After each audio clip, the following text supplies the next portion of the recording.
जय श्री कृष्ण। मधुर अमृतवाणी में आप सबका स्वागत है। श्री कृष्ण और हरि की कृपा आप सभी पर बनी रहे, आप सबकी मनोकामना पूर्ण हो। आज पुरुषोत्तम मास के 30वें दिन में हम 30वें अध्याय का श्रवण करेंगे। 30वें अध्याय में हम देखेंगे कि नारद मुनि नारायण से पूछते हैं कि प्रतिव्रता स्त्री का गुणों को बताइए।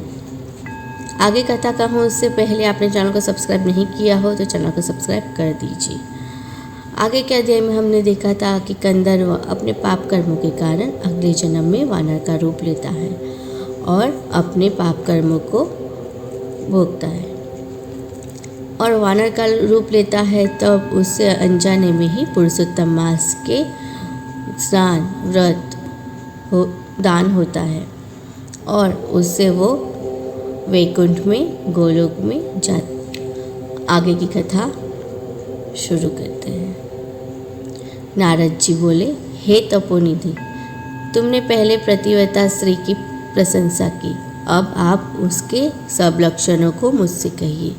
सूत जी बोले, हे पृथ्वी के देवता ब्राह्मणों। इस प्रकार नारद मुनि ने पूछने पर स्वयं प्राचीन मुनि नारायण ने प्रतिव्रता स्त्री के लक्षणों को कहा। श्री नारायण बोले, हे नारद सुनो, मैं प्रतिव्रता होके उत्तम व्रत को कहता हूँ।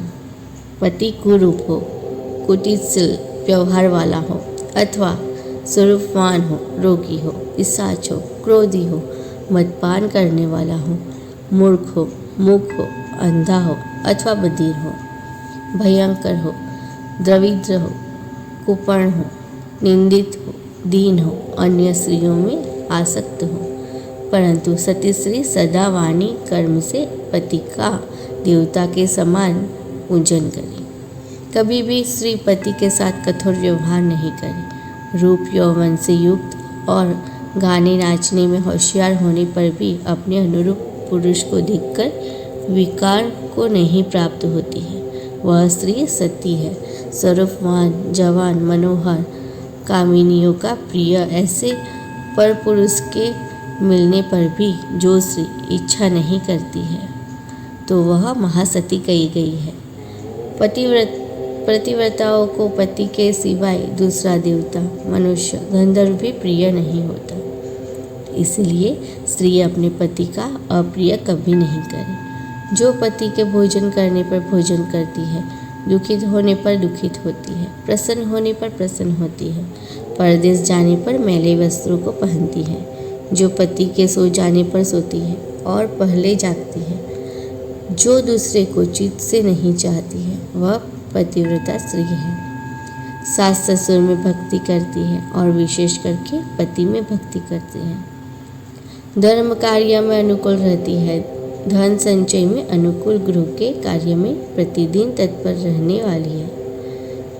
खेत से, वन से, ग्राम से पति के आने पर स्त्री उठकर आसन और जल देकर प्रसन्न करे। नित्य प्रसन्न मुख रहे, समय पर भोजन दे। भोजन करते समय कभी भी खराब वाणी नहीं कही। गृह में प्रधान स्त्री सदा आसन, भोजन, दान, सम्मान, प्रिय भाषण में तत्पर रहे। गृह के खर्च के लिए स्वामी ने जो धन दिया है उससे घर के कार्य को करके बुद्धिपूर्वक कुछ बचा ले। दान के लिए दिए हुए धन में से लोभ करके कुछ कोर कसर नहीं करे और बिना पति की आज्ञा से के अपने बंधुओं को धन नहीं दे। दूसरे के साथ बातचीत, असंतोष, दूसरे पुरुष के व्यापार की बातचीत, अत्यंत रोष और क्रोध को प्रतिव्रता स्त्री छोड़ दे। पति जिस वस्तु का पान नहीं करता है, जिस वस्तु को खाता नहीं है, जिस वस्तु का भोजन नहीं करता है, उन सब वस्तुओं का प्रतिव्रता स्त्री त्याग करे। तेल लगाना, स्नान, शरीर में उपटन लगाना, दांतों की शुद्धि प्रतिव्रता स्त्री पति की प्रसन्नता के लिए करे। ब्राह्मण लोग विवाह के समय कन्या से इस प्रकार कहलाते हैं कि पति के जीवित तथा मृत दशा में सहचरिणी हो। इसलिए अपनी छाया के समान पति का अनुगमन करना चाहिए। इस प्रकार प्रतिव्रता स्त्री को भक्ति से सदा पति के अनुकूल होकर रहना चाहिए। जिस प्रकार सर्प को पकड़ने वाला बलपूर्वक बिल में से सर्प को निकाल लेता है, उसी प्रकार सती स्त्री यमदूत से छुड़ाकर पति को स्वर्ग ले जाती है।